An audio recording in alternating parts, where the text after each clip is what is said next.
नमस्कार दोस्तों, Himachal Pradesh administrative services mission 2021। जी हाँ, आज से हम स्टार्ट कर रहे हैं न्यू सीरीज़ जो कि हिस्ट्री के ऊपर और उसी तरीके से आपको ज्योग्राफी पे, पॉलिटी पे, इकोनॉमिक्स पे, Himachal Pradesh and current affairs in सब पे मिलेगी।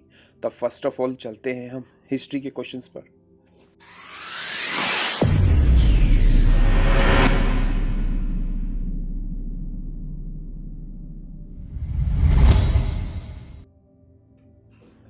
जी हाँ, मॉडर्न हिस्ट्री। तो ये है हमारा लेक्चर फर्स्ट जो कि हमारा चलेगा ये मई तक का। तो आज चलते हैं हम अपने फर्स्ट क्वेश्चंस की और इसमें आपको हिंदी और इंग्लिश दोनों मीडियम में मिलेंगे आपको क्वेश्चंस। तो हमारा जो फर्स्ट क्वेश्चंस है, हाँ जी, द काटाज सिस्टम नौसैनिक व्यापार के संदर्भ में काटाज प्रणाली का उपयोग निम्न में से किसके द्वारा किया गया था? जी हाँ, ऑप्शन है डच, फ्रेंच, इंग्लिश और पोर्तुगीज। जी हाँ, यहाँ पर आंसर की बात की जाए तो आंसर आएगा इसका ऑप्शन डी, पोर्तुगीज। देखिए हुआ क्या, जो काटाज प्रणाली है वो 16वीं शताब्दी के दौरान हिंद महासागर में पुर्तगालियों द्वारा जारी एक नौसैनिक व्यापार लाइसेंस या पास को संदर्भित करती है। और 20वीं सेंचुरी में जो जितने भी ब्रिटिश हैं वो उसके उपयोग द्वारा की जाने वाली इस तरह का जो प्रोसेस है वो एक नौसेना में ऐसा प्रोसेस होता था। तो नेचुरली इसका आंसर आएगा वो आएगा आपका पोर्तुगीज, डी। हाँ जी, चलते हैं हम अपने सेकंड क्वेश्चंस की ओर। In which year interim government of India was formed by Subhash Chandra Bose. जो सुभाष चंद्र बोस इन्होंने भारत की अंतरिम सरकार अर्जी हुकूमत ए हिंद का गठन किस वर्ष किया था? तो जी हाँ, इसका जो आंसर है वो है 1943। जी हाँ, 1943 is the absolutely right answer. अब बात आती है इसके डिस्क्रिप्शन की। तो 1943 में बोस ने सिंगापुर में अजी हुकूमत हिंद के रूप में जाना जाने वाला आजाद हिंद की प्रांतीय प्रोविंस जो गवर्नमेंट है उसकी स्थापना की थी। यह शाही जापान, नाजी जर्मनी और इटली सामाजिक गणराज्य और उनके सहयोगियों की दोहरी शक्तियों द्वारा समर्पित था। प्रांतीय सरकार के तहत बोस पीएम थे और युद्ध और विदेशी मामलों के मंत्री कौन थे इसमें? रास बिहारी बोस। उनको सर्वोच्च सलाहकार कैप्टन लक्ष्मी के नेतृत्व में महिला संगठन के रूप में नामित किया गया था। दैट्स व्हाई इसका आंसर आएगा 1943। चलते हैं हम अपने नेक्स्ट क्वेश्चन की ओर। Who among the following founded the Indian society of oriental art to revive the ancient art tradition of India? निम्न में से किसने Indian society of oriental art की स्थापना भारत की प्राचीन कला परंपराओं को पुनर्जीवित करने के लिए की थी? बहुत ही इंपॉर्टेंट क्वेश्चन है ये और जो इसका आंसर है वो आएगा आपका अवनींद्र नाथ टैगोर। जी हाँ, option A is the right answer.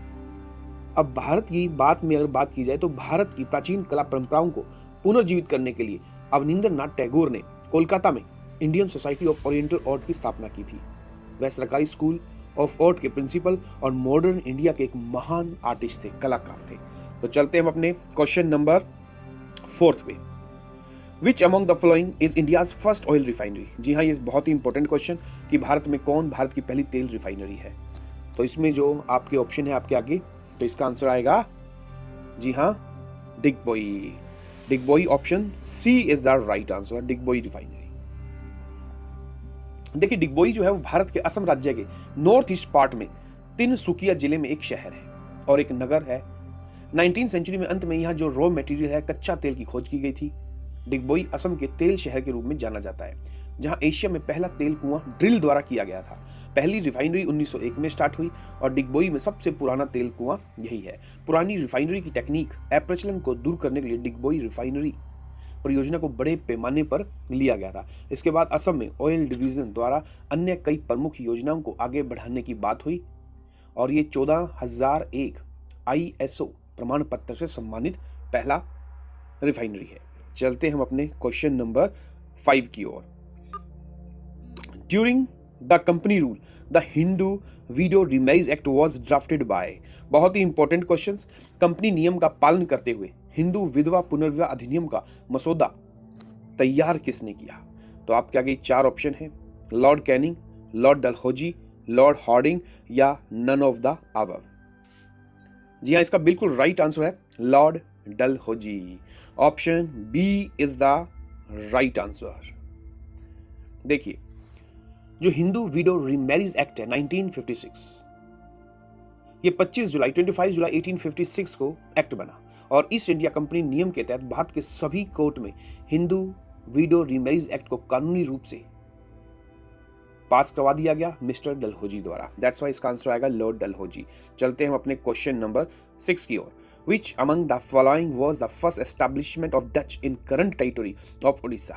बहुत ही इंपॉर्टेंट, उड़ीसा के वर्तमान क्षेत्रों में डचों की पहली स्थापना किसके बीच हुई थी? तो यहां पर आएगा आपका option C, Pipili. Pipili is the right answer.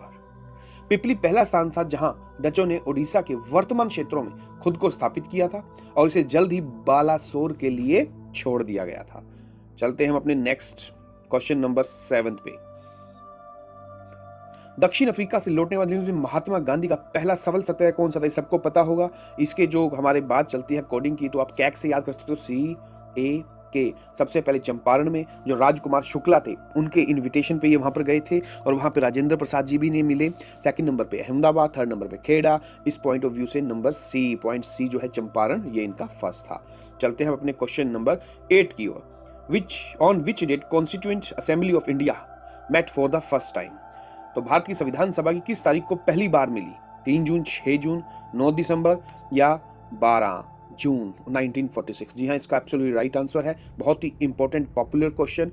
तो 9 दिसंबर 1946, क्योंकि 9 दिसंबर को सबसे जो वयोवृद्ध नेता थे उनको चुना गया और उसके बाद 11 को डॉक्टर राजेंद्र प्रसाद को परमानेंट मेंबर के रूप में चुन लिया गया। तो आप मुझे कमेंट में उनका नाम जरूर बताइए कि सबसे वयोवृद्ध नेता कौन थे जिन्हें 9 दिसंबर 1946 में चुना गया था। तो चलते हैं हम अपने नेक्स्ट क्वेश्चन की ओर।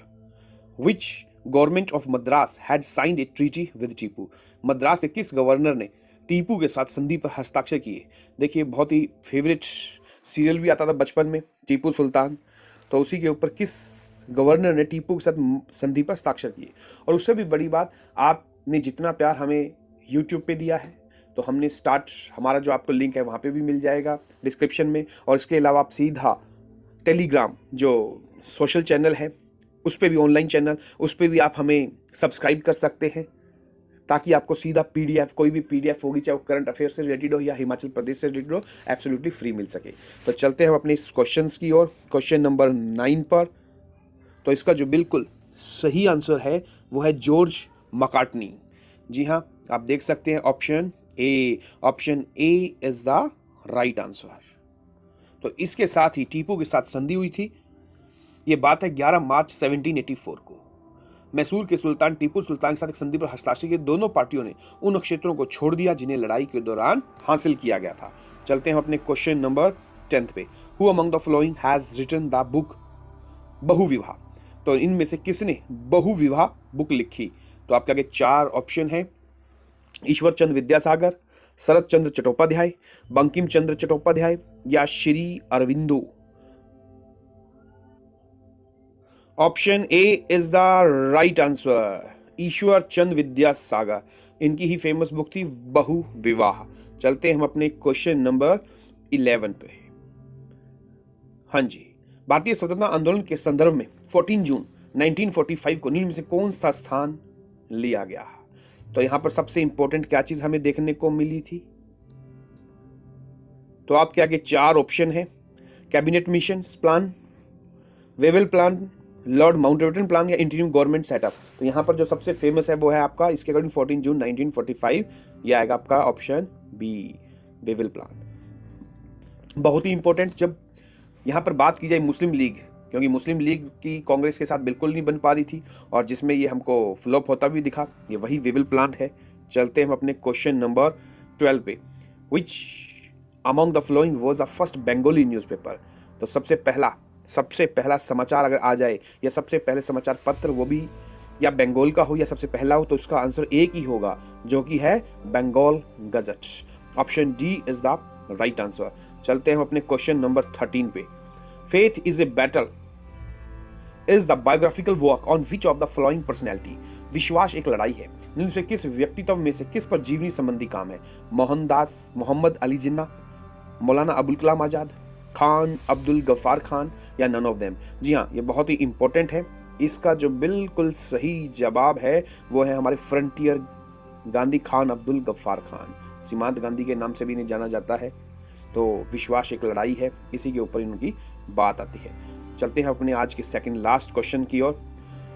महाराजा रणजीत सिंह के पूर्व में से किस मिसल के? देखिए, अगर बात की जाए सिखों की, जैसे कि आपको पता ही है ये काफी मिसलों में विभाजित थे, ठीक है। और महाराजा रणजीत सिंह के जो एंसेस्टर थे, फोर फादर थे, वो किस मिसल के थे?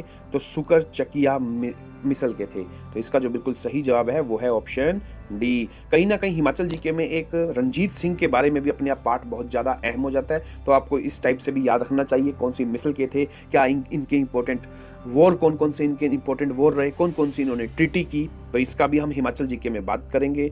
चलते हैं हम आज के लास्ट क्वेश्चन पे।